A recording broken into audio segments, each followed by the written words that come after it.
وعلیکم السلام ورحمۃ اللہ وبرکاتہ۔ یہ دیکھیے، یہ جو سوال لکھا ہوا ہے اور نیچے اس کا جواب ہے، یہ بالکل صحیح ہے، یعنی کہ سوال اس طریقے سے کیا گیا ہے کہ عقیدہ ختمہ نبوت سے کیا مراد ہے۔ یہ جواب ہے کہ محمد صلی اللہ علیہ وآلہ وسلم اللہ کے آخری نبی اور رسول ہیں، آخری، اور آپ کے بعد کسی قسم کا کوئی تشریحی یا پتہ نہیں غیر تشریحی، یعنی کسی قسم کا کوئی ذرا وہ آڑ لے کے، یعنی کہ یہ نبی ہے اصلی نہیں بلکہ اس نبوت کی تشریح کرنے والے ہیں، اس طرح کی کوئی اشارے کے ساتھ اگر کوئی کرتا ہے، یعنی اور یا یہ کہ نبی علیہ السلام کی طرف سے دین پھیلا رہا ہے تو اس وجہ سے یہ ان کی طرح یا ان کا ایک نائب ہے یا ان کا ایک وہ ہے، اس طریقے سے جو اس الفاظ کی آڑ میں اپنی نبوت کا سہارا لے، تو یہ بتایا گیا کہ اس طرح کا ہر آدمی، جس طرح یہ غلام محمد قادیانی ان کے اوپر جب کفر کے فتویٰ لگا، خیر کافر تو یہ اسی وقت ہو گئے تھے جب انہوں نے یہ راستہ اختیار کیا تھا 100 سال پہلے، تو بعد میں وہ سیاسی انداز سے جو بھی ان کو آئین کے تحت کافر قرار دیا گیا، تو یہ نہیں کہ آئین کی وجہ سے جب کافر قرار دیے گئے تب وہ کافر ہوئے، نہیں، وہ تو اسی وقت ہو گئے تھے۔ اسی طرح آج کتنے ہیں جن کو آئین نے کافر قرار نہیں دیا ہے لیکن وہ قادیانیوں سے بدتر ہیں، یہ رافضی ہوں، شیعہ ہوں یا دوسرے اور بھی کتنے ہیں، کتنے غلیظ عقیدے ہیں ان کے۔ تو کیا اللہ تعالیٰ پابند ہے کہ جب تک حکومت پاکستان ان کو کافر نہیں قرار دے گی، یا حکومت سعودی عرب ان کو کافر نہیں قرار دے گی، یا جامعہ ازہر ان کو کافر نہیں قرار دے گی، یا مدینہ یونیورسٹی یا دیوبند یا جامعہ اشرفیہ یا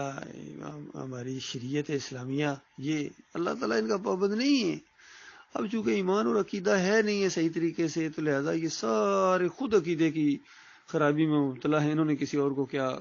کافر قرار دینا ہے، اور اگر یہ کافر قرار دیں گے تو اس سے کیا فرق پڑے گا، یہ خود بھی تو کتنی قرآنی آیات کے انکاری ہیں۔ تو یہ معاملہ اصل میں یہ ہے۔ تو اس میں بتایا گیا کہ بے شمار قرآنی آیات ہیں ختم النبیین کی طرف وہ اشارہ کرتی ہیں، کچھ وہ صریح آیات ہیں، اور حدیث کا ایک ذخیرہ ہے کہ نبی صلی اللہ علیہ وآلہ وسلم وہ آخری ہیں، نبی علیہ السلام۔ باقی مسئلہ یہ ہے کہ ظاہری بات ہے کسی نے پہلا نبی ہونا تھا جس طرح آدم علیہ السلام، کسی نے دوسرا جس طرح نوح علیہ السلام، تو بس آہستہ آہستہ یہ چیزیں آگے بڑھنی تھی، کسی نے یعنی آخر میں آنا تھا۔ اصل مسئلہ یہ نہیں ہے کہ پہلا اور آخری، یہ کوئی اصل چیز یہ ہے کہ نبی کا مقام کیا ہے، نبی کی تعلیمات کیا ہیں، نبی کو نبی مانتا کون ہے۔ اب ایک بندہ ہے وہ نبی کے خلاف عقیدہ رکھتا ہے، یا نبی صلی اللہ علیہ وآلہ وسلم کی باتوں کو نہیں مانتا ہے یا ان پر عمل نہیں کرتا ہے، یا اس کے عقیدے کے اندر شرک ہے، لیکن وہ نبی علیہ السلام کو آخری مانتا ہے، تو بتاؤ اس آخری ماننے سے اس کو کیا فائدہ ہوگا جی؟ کہ صرف آخری مانتا ہے، باقی ان کی بات بھی نہیں مانتا، یا اللہ کے ساتھ شرک بھی کرتا ہے، جس طرح سارے مسلک ہیں جتنے ہیں، بریلوی ہوں، دیوبندی ہوں، اہل حدیث ہوں، سلفی ہوں، یہ سارے کے سارے شرک کے اندر مبتلا ہو گئے، تو لیکن آخری مانتے ہیں۔ تو آخری ماننے سے ان کو فائدہ کیا پہنچے گا؟ بات تو یہ ہے کہ آخری مانے اور ساتھ ساتھ ان کی بات مانے اور ان کے طریقے پر چلے، لا الہ الا اللہ محمد رسول اللہ، اس کو دل کی گہرائی سے مانتا کون ہے؟ اصل مسئلہ یہ ہے۔ یہ معاملہ نہیں ہے کہ یہ امت مسلمہ ہے، ان میں کوئی نمازیں نہیں پڑھتے ہیں، یہ روزے نہیں رکھتے ہیں، یا اور معاملہ ہے جہاد نہیں کرتے ہیں۔ مسئلہ یہ ہے کہ یہ سب کچھ کرتے ہیں لیکن ساتھ ساتھ شرک بھی کرتے ہیں۔ اور مجھے یاد ہے یہ ڈاکٹر مسعود الدین عثمانی رحمۃ اللہ علیہ کی کسی تقریر کے اندر یا گفتگو کے اندر انہوں نے یہ مسئلہ بیان کیا کہ جب یہ ختم نبوت کی تحریک انہوں نے وہاں کراچی سے دیوبندیوں نے یہ معاملہ کیا، تو چونکہ ڈاکٹر عثمانی رحمۃ اللہ علیہ کو بھی ایک عالم دین وہ سمجھتے تھے، تو ان کی طرف انہوں نے خط لکھا کہ ویسے تو تم ہمیں مشرک سمجھتے ہو، ہمارے عقیدے کے اوپر انگلی رکھتے ہو، ہمارے پیچھے نمازیں بھی نہیں پڑھتے ہو، یہ میں مفہوم بات کر رہا ہوں اس گفتگو کا، ہمیں دین اسلام سے بھی خارج سمجھتے ہو، اور ہمارے اکابرین کو بھی قاسم نانوتوی سے لے کر نیچے تک تم سب کو کہتے ہو کہ یہ شرک کے اندر مبتلا رہے ہیں۔ چلو ٹھیک ہے، وہ اختلافات تو ہیں، لیکن ختم نبوت کے معاملے میں تو کوئی اختلاف نہیں ہے نا، تو اس معاملے میں تو ہمارا ساتھ دو۔ تو ڈاکٹر عثمانی رحمۃ اللہ علیہ نے ان کو آگے سے کہا کہ دیکھو، یہ تو ایسی بات ہے جس طرح شرابی ہوں اور وہ کہیں کہ چرسیوں کے خلاف جلوس نکالو، تو بتاؤ تم خود عقیدے کی خرابی کے اندر جب مبتلا ہو تو تمہارے ساتھ کیا معاملہ؟ ہاں قادیانیوں کو ظاہری بات ہم خود ان کو کافر سمجھتے ہیں، مشرک سمجھتے ہیں، لیکن مسئلہ تمہارا ہے، تمہارے اندر بھی عقیدے کی خرابی ہے، تمہارے اندر شرک ہے، مسئلہ یہ ہے۔ تو اس انداز سے ایک عالم دین گفتگو کرتے ہیں تاکہ لوگوں کو احساس ہو۔ تو آج اس طرح کا معاملہ جب اس طرح کے سوال کیے جاتے ہیں یا اس طرح کی بات سامنے آتی ہے تو وہ یہ ہے کہ بالکل ختم النبیین تو وہ ہیں، اس کا تو مسئلہ نہیں ہے، مسئلہ یہ ہے کہ آپ کا کیا بنے گا۔ یا یہ اسی طرح کی بات ہے جس طرح منافقین خاص کر عبداللہ بن ابی جب آتے تھے مسجد میں تو آ کے لوگوں کہتے لوگوں یہ اللہ کے رسول ہیں، ان کی بات مانو۔ تو اللہ تعالیٰ نے جواب دیا کہ یہ تو اللہ کے رسول ہیں، یہ تو اللہ گواہی دے رہا ہے کہ اللہ کے رسول ہیں، تمہارے کہنے سے یہ نہیں ہو جائیں گے۔ مسئلہ یہ ہے کہ اللہ گواہی دے رہا ہے کہ یہ بے ایمان جو اس طرح کی طرز عمل اختیار کرتے ہیں یہ منافق ہیں، ان کے آخرت برباد ہے۔ تو یہ معاملہ ہے بھائی، وہ ختم النبیین تو ہیں، اس میں کیا شک ہے، لیکن مسئلہ یہ ہے کہ یہ بریلوی، دیوبندی، اہل حدیث، شیعہ، یہ خود جتنے قادیانی، یہ سارے کے سارے عقیدے کی خرابی کے اندر مبتلا ہیں، یہ مسئلہ ہے۔ اور امت کو اتنا بڑا فریب دیا جا رہا ہے کہ جو بھی چاہے وہ جمہوریت کے جھنڈے بلند کرتے ہوئے مارا جائے کہتے ہیں شہید ہو گئے، ایڑی چوٹی کا اس نے زور لگا دیا تھا، اپنی جان دے دی اسے جمہوریت کی خاطر، شہید ہو گئے، جنت الفردوس میں جائے، اور یہ ہو گیا اور یہ زندہ ہے۔ ابھی میں نے عمران ریاض کا ایک بیان سنا، جیسے ہی اس نے ارشد شریف کی بات کی اور کہتے ہیں میں تو بالکل مخاطب کروں گا، بلکہ بات چیت کر رہا تھا کہ ارشد دیکھو یہ ہو گیا ہے معاملہ، اور پھر ساتھ ہی کہتے ہیں کہ وہ چونکہ شہید ہے وہ سنتے بھی ہیں، تو اندازہ لگے اس طرح ان کی مت ماری گئی، اس طرح ان کا دماغ الٹا کر دیا گیا۔ وہ اللہ کے بندو، اگر اصلی بھی شہید ہو، اصلی بھی اگر ایمان عقیدے کی خاطر جو شہید ہو جائے گا جنتوں میں پہنچ جائے، وہ بھی اس دنیا کی آوازیں نہیں سنتا ہے، وہ ان دنیا کی پکاروں سے بات چیت سے غافل ہے، اور نہ آپ ادھر جا سکتے ہیں نہ وہ ادھر آ سکتے ہیں۔ شہید ہوتا ہی وہ ہے جس کی روح نکلے تب وہ شہید ہوتا ہے۔ اور شہداء جو اصلی شہید ہیں، جو نبی علیہ السلام کے دور میں جنگوں میں مارے گئے، وہ شہید ہوئے ہیں،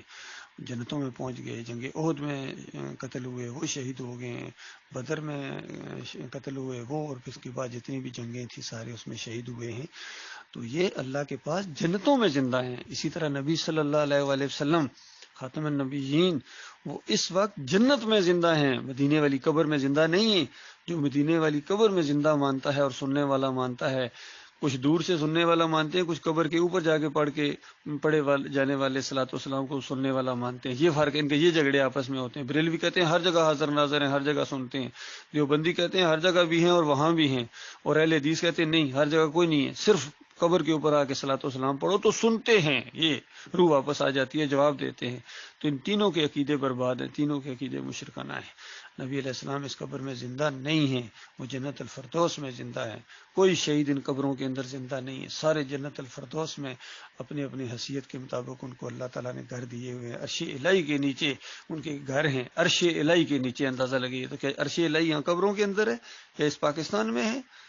کیوں اللہ کے بندوں عقیدے کی بربادی پھیلاتے ہو؟ تو ان سب کے عقیدے برباد ہیں۔ اسی طرح کوئی بڑا معاملہ آ جاتا ہے، وہ اتنے جناب فوجی شہید ہو گئے، اس میں کیا ہے، اس میں شیعہ بھی ہے، اس میں قادیانی بھی ہے، اس میں سکھ بھی ہے، اندازہ لگائیے۔ تارا سنگھ ایک پاکستانی فوج کا افسر ہے، وہ سکھ بھی اگر اس میں ہو، اور اس میں کوئی دیوبندی ہو، کوئی اہل حدیث ہو، جن عقیدے کچھ قبروں کا پجاری، چادریں چڑھانے والا، عرس اور میلے کرنے والا، یا علی مدد کے نعرے لگانے والا، اگر کوئی دستہ کسی جگہ مارا گیا، شہید ہو گئے جی، سارے شہید ہو گئے جی، ان کے اوپر پھولوں کی چادریں چڑھا دو، اور خبردار ان کو یہ نہ کہنا کہ یہ شہید نہیں ہے، یہ جنتوں میں نہیں، خبردار پھر تم مجرم ہو۔ اندازہ یہ ماحول بن گیا ہمارے ملک کا اور ہماری قوم کا۔ اللہ ان کو ہدایت دے، اللہ ان کو سمجھ دے، ورنہ ایک ایک کر کے سارے جاتے رہے ہیں، پیچھے سب کی تعریفیں ہوں گی، فلاں شہید ہو گیا، فلاں شہید ہو گیا، کوئی بریلویت کا شہید ہے، کوئی دیوبندیت کا شہید ہے، اور کوئی اپنے جمہوریت کا شہید ہے، کوئی وطن کا شہید ہے، اور کوئی اپنی لسانیت کے اوپر شہید ہے۔ سارے ان کے اپنے اپنے شہید ہیں۔ یہ کہنے کا حق ہے ان کو، ٹھیک ہے کہتے رہیں، لیکن ان کو یہ کہنے کا کوئی حق نہیں ہے کہ یہ اللہ کے راستے کے شہید ہیں اور یہ جنت میں پہنچ گئے۔ یہ ہم نہیں کہنے دیں گے، بالکل خبردار یہ بات نہ کہنا۔ شہید، اصلی شہید، جنت میں جانے والا شہید وہ ہے جو اللہ کے دین کو، توحید کو پھیلاتے ہوئے مارا جائے، شرک کا رد کرتے ہوئے، کفر بالطاغوت کرتے ہوئے اس راستے میں، چاہے وہ تبلیغ کے لیے نکلے، تبلیغ کے لیے، ایمان کی تبلیغ کے لیے۔ یہ تبلیغی جماعت نہیں، یہ طارق جمیل کی اور یہ نہیں، یہ تو شرک پھیلانے کے لیے نکلتے ہیں، یہ تو شرک کی تبلیغ کرتے ہیں، ان کی بات نہیں ہو رہی ہے۔ مومن جو ایمان کی تبلیغ کے لیے نکلے تو اس کا کیا کہنا، وہ اگر مارا جائے تو اس کے بعد وہ اللہ کے راستے کا شہید ہے، اور یہ ایسی کوشش کرنے والا اللہ کے راستے کے مجاہد ہے۔ تو آپ نے اس کے اوپر ذرا روشنی ڈالنے کے لیے کہا تھا سوال کے اوپر، تو میں نے اپنی حد تک کی کوشش کی ہے۔ اللہ تعالیٰ غور و فکر کرنے کی توفیق عطا فرمائے، اور مالک ہمیں اصلی شہداء میں اور اصلی مجاہدین میں شامل فرمائے، چاہے تعداد ہماری کم ہو، ہمیں تعداد ہم نے کوئی پیری میری کوئی نہیں کرنی، نہ ہم نے ووٹیں لینے کہ ہم لوگوں کو خوش کرنے کے لیے معاملہ کریں، ہم تو اللہ کو خوش کرنے کے لیے، ایمان کو بڑھانے کے لیے، ان کی خیرخواہی کے طور پر ایسی باتیں کرتے ہیں۔ اللہ تعالیٰ سب کو اس کے اوپر غور و فکر کرنے اور عمل کرنے کی توفیق عطا فرمائے۔